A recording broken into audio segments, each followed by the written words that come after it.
Hi students, हमारा आज का जो टॉपिक है वो है प्लाज्मा मेम्ब्रेन। प्लाज्मा मेम्ब्रेन को हम सेल मेम्ब्रेन भी कहते हैं। अब यहाँ पे सबसे पहले हम ये क्वेश्चन क्लियर करते हैं कि हमने प्लाज्मा मेम्ब्रेन का वर्ड कब यूज़ करना है और सेल मेम्ब्रेन का वर्ड कब यूज़ करना है। बहुत से साइंटिस्ट जो हैं वो ये कहते हैं कि जब हम एनिमल सेल्स की बात करते हैं तो वहाँ पे हम वर्ड सेल मेम्ब्रेन का यूज़ करेंगे, और जब हम प्लांट, फिंजाई, एल्गी और इसी तरह बैक्टीरिया के सेल की बात करें तो उसमें हम सेल मेम्ब्रेन को मॉडिफाई करके हम प्लाज्मा मेम्ब्रेन का वर्ड यूज़ करते हैं। अब ये दोनों वर्ड जो है इसके पीछे डिफरेंट लॉजिक्स हैं कि वो वर्ड हम वहाँ पे प्लाज्मा मेम्ब्रेन का क्यों यूज़ करते हैं, इस जगह के हम सेल मेम्ब्रेन का क्यों यूज़ करते हैं। तो इन तमाम चीज़ों को जो है वो फिर हम जो है बैक्टीरिया वाले सेल में हम इंशाल्लाह डिस्कस करेंगे। तो सबसे पहले हम यहाँ पे देखते हैं सेल मेम्ब्रेन को, या प्लाज्मा मेम्ब्रेन का वर्ड ही आप यूज कर लें। प्लाज्मा जो होता है इसका मतलब होता है फ्लूइड और मेम्ब्रेन का मतलब होता है कवरिंग।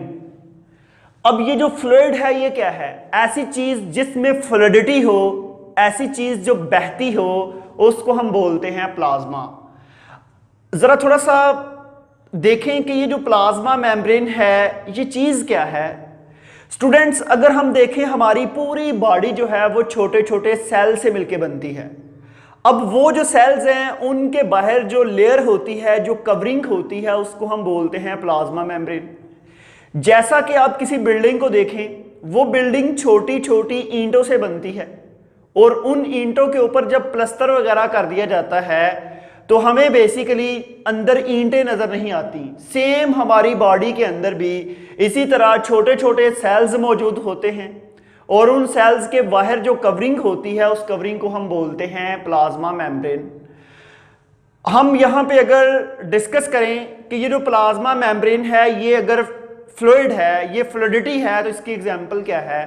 तो यहाँ पे मैंने एक डायग्राम बनाई हुई है अमीबा की। अगर आप अमीबा जो है एनिमल लाइक प्रोटिस्ट है, इसके बाहर सेल वॉल नहीं होती, इसकी ये सेल मेम्ब्रेन ही है। जब आप इसको देखें तो इसकी बॉडी जब मूव करती है तो इसमें स्यूडोपोडिया बनते हैं। Pseudo mean false, podia mean foot. इसमें जो स्यूडोपोडिया बनते हैं जिसकी वजह से इसकी मेम्ब्रेन बाहर से फ्लूइडिटी करती रहती है और ये एक जगह से दूसरी जगह मूव करती है। तो इसका फिर मतलब हुआ कि सेल मेम्ब्रेन वाकई ही प्लाज्मा है और इसकी नेचर फ्लूइड्स या फ्लूइडिटी है। अंडरस्टैंड? तो सेल मेम्ब्रेन के बाद हम इसके कुछ पॉइंट्स को स्टडी करेंगे। सबसे पहले मैं इसके इंट्रोडक्शन के बारे में बताऊंगा कि इसका इंट्रोडक्शन क्या है। इंट्रोडक्शन के बाद इसका यूनिट मेम्ब्रेन मॉडल्स, उसके बाद इसका फ्लूइड मोज़ेक मॉडल, उसके बाद इसकी ट्रांसपोर्ट, और ट्रांसपोर्ट के बाद जो है इसके फंक्शंस। हमेशा जब भी आप सेल मेम्ब्रेन को एक्सप्लेन करें तो आप भी इसी तरह उसकी हेडिंग्स बना लें कि इंट्रोडक्शन हेडिंग है। जब आपने इंट्रोडक्शन की बात करनी है तो इंट्रोडक्शन में सबसे पहले आप एक्सप्लेन करें डिस्कवरी को। जो प्लाज्मा मेम्ब्रेन है ये 1855 में एक साइंटिस्ट था कार्ल नाइजेली, इसने फर्स्ट टाइम प्लाज्मा मेम्ब्रेन को डिस्कवर किया। क्योंकि आप तमाम स्टूडेंट्स को पता है कि 1665 में सेल डिस्कवर्ड हुआ था और सेल डिस्कवर्ड होने के तकरीबन 190 to 200 years after plasma membrane की डिस्कवरी हुई। अब हम चलते हैं इसकी पोजीशन की तरफ कि ये पाया कहां पे जाता है। अगर हम एनिमल सेल्स की बात करते हैं तो एनिमल सेल्स में ये सबसे आउटर मोस्ट है, सबसे बाहर पाई जाती है। अगर हम plant cell, fungi, algae, bacteria cell की बात करें उसमें ये आउटर मोस्ट नहीं होती, क्योंकि उसमें outer most basically cell wall होती है और वहां पे ये सेल वॉल के अंदर वाली साइड पे प्रेजेंट होती है। तो इसकी पोजीशन का भी समझ आ गई आपको कि ये आउटर मोस्ट किन सेल्स में होती है, मीन के एनिमल सेल्स, और इनर साइड पे किस में होती है वो मैंने 4 ऑर्गेनिज्म के बारे में आपको बता दिया। नेक्स्ट इसकी केमिकल कंपोजिशन की बात करें तो बेसिकली केमिकल कंपोजिशन में इसमें एक पाई जाती है प्रोटीन्स, उसके बाद इसमें लिपिड्स, लिपिड्स के साथ इसमें कार्बोहाइड्रेट,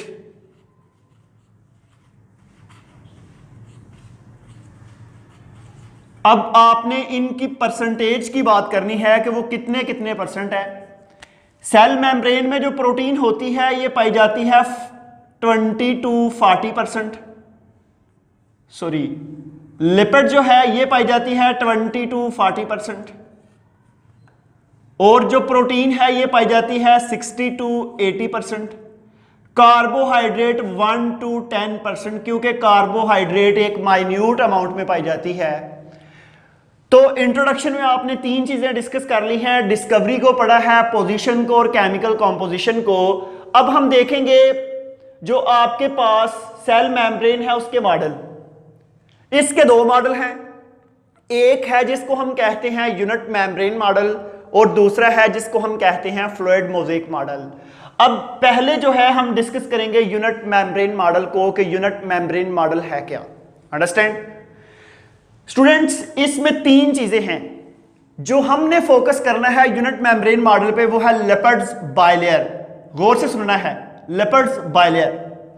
अब ये लिपिड्स बाइलेयर क्या है?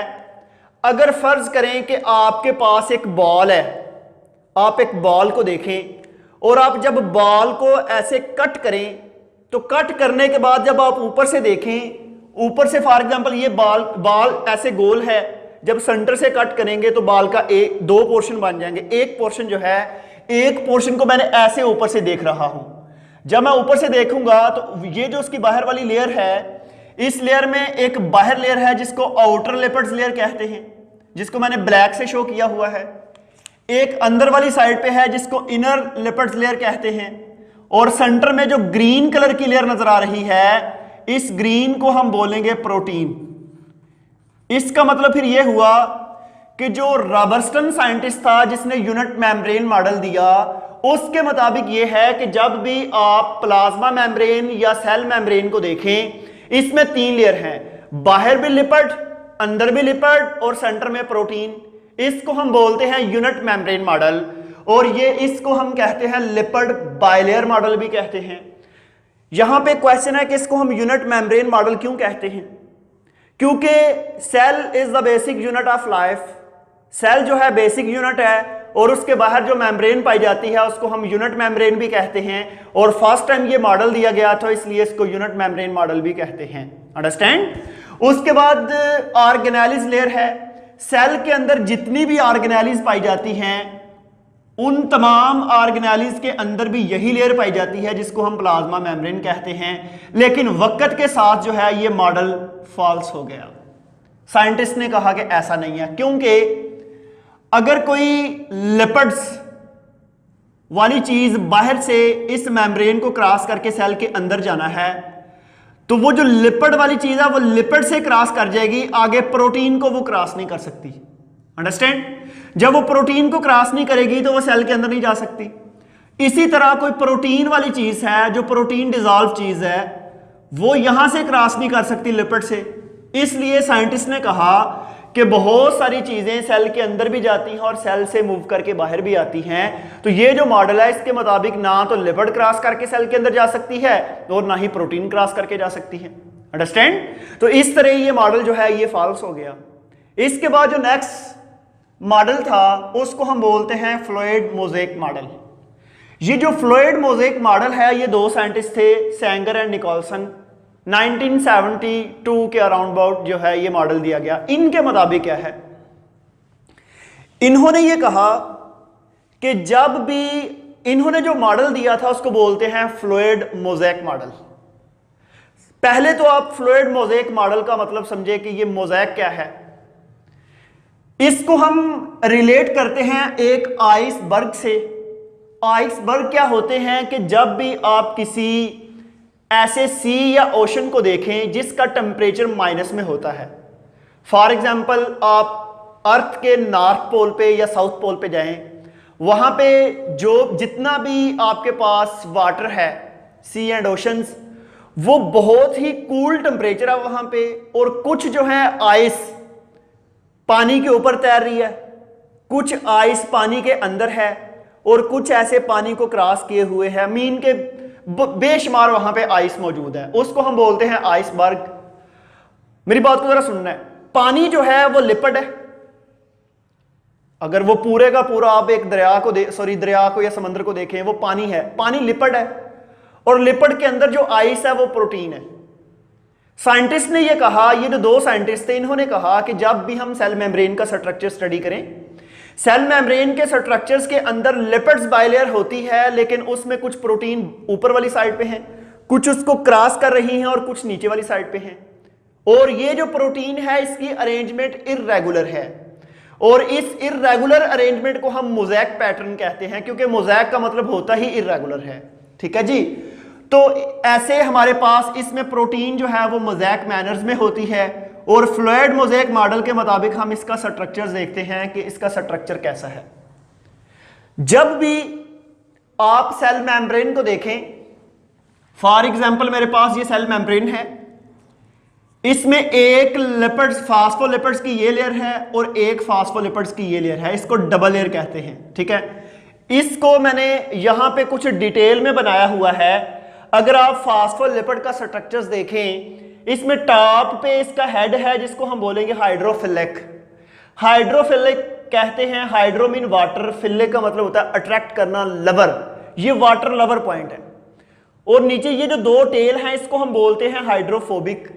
Hydro mean water, phobic mean repel करना, इसको हम बोलते हैं ये वाटर रिपेलिंग जो पॉइंट है। ये जो हमारे पास दो टेल हैं, इनमें दो फैटी एसिड्स हैं, एक में स्टीरिक एसिड है और दूसरे में ओलिक एसिड है। दोनों में कार्बन की तादाद 18 है। जो ओलिक एसिड है ना, उसमें आपको पता है कि कार्बन 9 और 10 के दरमियान डबल बॉन्ड है, और डबल बॉन्ड की वजह से यहां से ये टेल बेंड हो जाती है। दूसरा स्टीरिक एसिड है, उसमें टेल बिल्कुल स्ट्रेट रहती है। तो हमेशा याद रखना है कि जब भी आपने फास्फोलिपिड का स्ट्रक्चर्स ड्रा करना है, उसमें दोनों टेल स्ट्रेट शो नहीं करते, एक को स्ट्रेट शो करेंगे और दूसरे को ऐसे बेंड बना देंगे।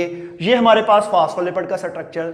जब भी according to fluid mosaic model हम इस स्ट्रक्चर्स को देखते हैं, इसमें लिपिड्स की बाइलेयर है, लिपिड्स की बाइलेयर के बाद कुछ ऐसी प्रोटीन है जो इसके बाहर है, मीन के ऊपर लगी हुई है और नीचे, इनको हम बोलते हैं एक्सट्रिंसिक प्रोटीन।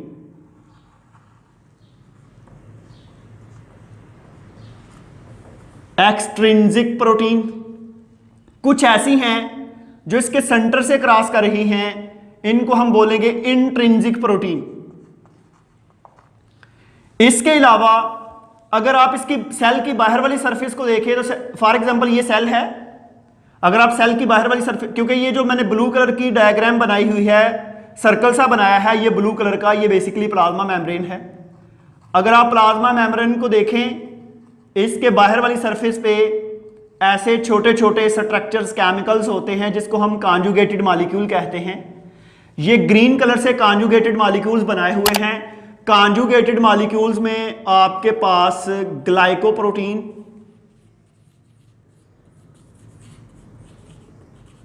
और ग्लाइकोलिपिड्स आएगा। ये सेल की बाहर वाली सरफेस पे होते हैं। अच्छा स्टूडेंट्स, यहां पे एक क्वेश्चन आपने ये जहन में रखना है, एंटी टेस्ट के हवाले से भी और फाइनल के हवाले से भी, कि जब भी आप सेल मेम्ब्रेन को देखते हैं, इसमें प्रोटीन तो ज्यादा तादाद में है, लेकिन सरफेस एरिया ज्यादा किसने कवर किया हुआ है? फास्फोलिपिड्स ने। ठीक है, तादाद परसेंटेज के लिहाज से बेशक प्रोटीन ज्यादा है, लेकिन प्रोटीन ने उतना सरफेस एरिया कवर नहीं किया जितना कि लिपिड्स ने उसका सरफेस एरिया को कवर किया हुआ है। इसके बाद जब आप सेल मेम्ब्रेन की आउटर सरफेस को देखते हैं, तो उसमें बहुत से आउटर फाइबर्स होते हैं, इनका फंक्शन मैं बताता हूं, कॉन्जुगेटेड मॉलिक्यूल का फंक्शन मैं बताता हूं।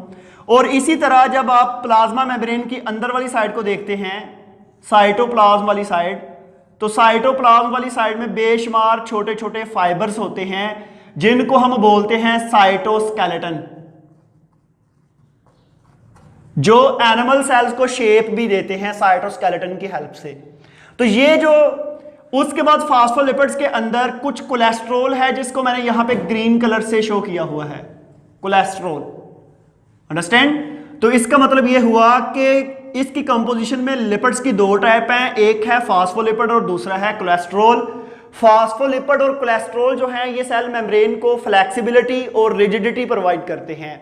आपने देखा कि अगर समर सीजन है तो उसमें आपके सेल जो हैं वो रिजिड हो जाते हैं, वो कोलेस्ट्रॉल की वजह से, और सर्दी में अगर उसमें फ्लेक्सिबिलिटी होती है तो वो भी कोलेस्ट्रॉल की वजह से। अंडरस्टैंड? तो ऐसे हमारे पास ये स्ट्रक्चर इसका कंप्लीट हुआ, फ्लूइड मोज़ेक मॉडल।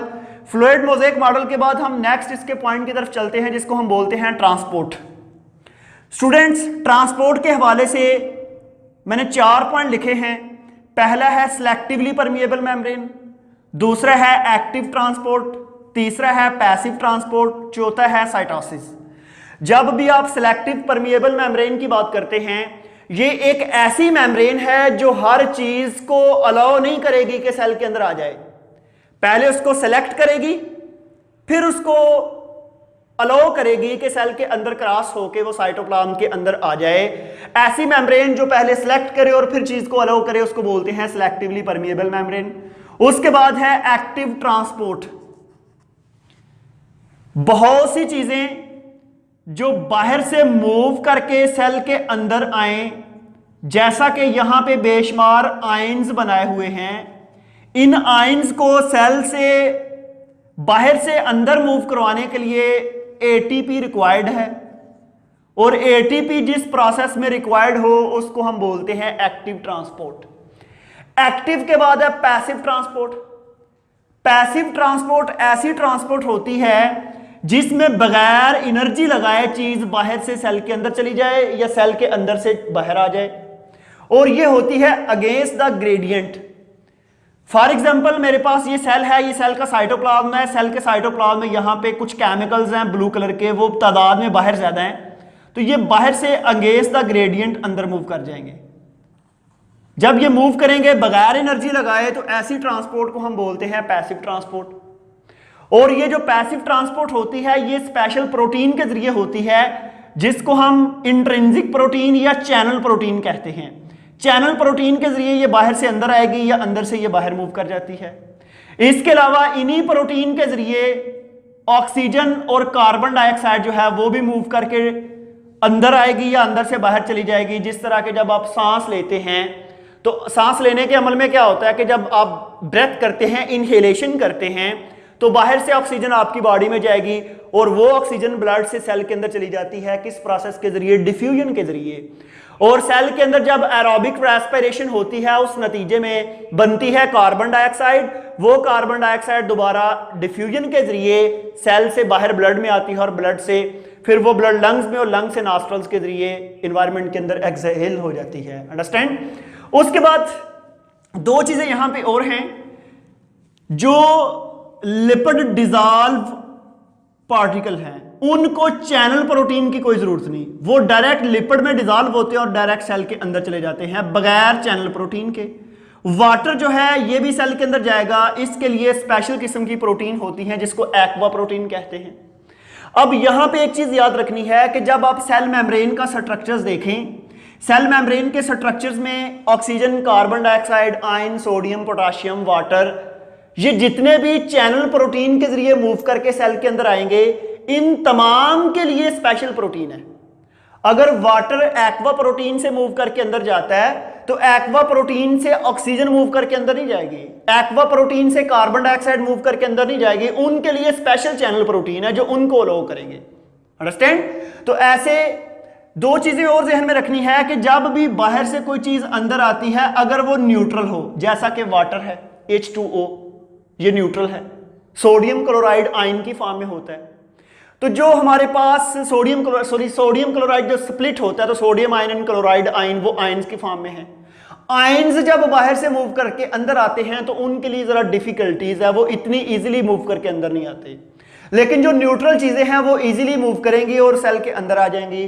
तो ये हमारे पास पैसिव ट्रांसपोर्ट की कुछ मैं एग्जांपल्स बता रहा था जिसमें कोई भी प्रोटीन चाहिए लेकिन कोई भी एटीपी नहीं चाहिए। नेक्स्ट हमारे पास साइटोसिस।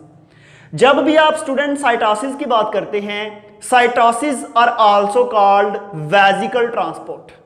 साइटोसिस को हम वेजिकल ट्रांसपोर्ट भी कहते हैं। अब ये वेजिकल ट्रांसपोर्ट क्या है? जब भी साइटोसिस को देखें तो इसकी 2 टाइप हैं, एक को बोलते हैं एंडोसाइटोसिस और दूसरे को बोलते हैं एक्सोसाइटोसिस। एंडोसाइटोसिस के 2 टाइप हैं, एक को बोलते हैं पाइनोसाइटोसिस और दूसरे को बोलते हैं फैगोसाइटोसिस। आपने सबसे पहले एंडोसाइटोसिस को देखना है कि ये एंडोसाइटोसिस है क्या। हमारे पास यहां पे ये एक सेल है। ये जो सेल है, जब आप इस सेल को देखते हैं, अगर बाहर से कोई चीज इसके पास आए, पास आने के बाद यहां से मेम्ब्रेन अंदर को इनवेजिनेट हो जाएगी और इस पार्टिकल को ऐसे सराउंड कर लेगी और बॉडी के अंदर ले जाएगी। इसको बोलेंगे एंडोसाइटोसिस, मीन के सेल के अंदर गई है।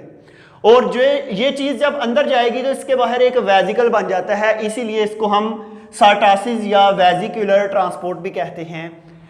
और इसके बिल्कुल रिवर्स, अगर अंदर से कोई चीज बाहर आती है तो ऐसे मेम्ब्रेन इसको बाहर सराउंड करेगी और सराउंड करके बॉडी से बाहर निकाल दिया जाता है। इसको बोलते हैं एक्सोसाइटोसिस।